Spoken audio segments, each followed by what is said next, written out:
Hamas mengeluarkan ancaman akan mengakhiri gencatan senjata di Gaza. Buntut serangan udara Israel di selatan jalur Gaza menewaskan 5 pejabat senior Hamas. Mengutip The Times of Israel pada 23 November, ancaman itu dikeluarkan Hamas pada Sabtu 22 November 2025.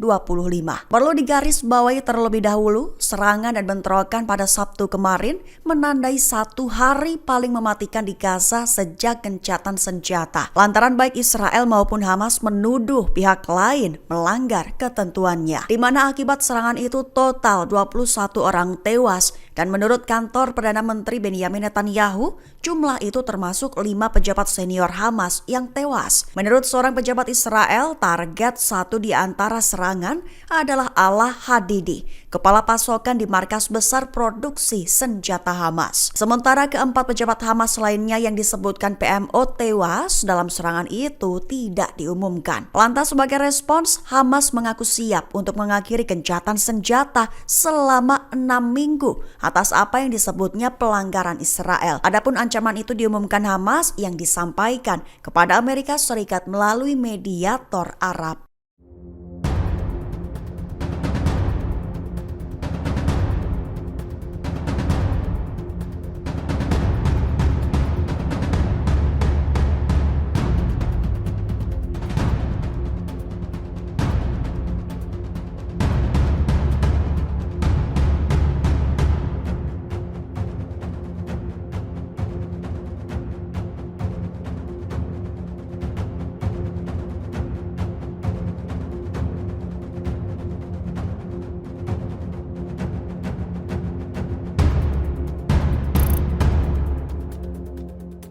Download Tribun X sekarang, menghadirkan lokal menjadi Indonesia.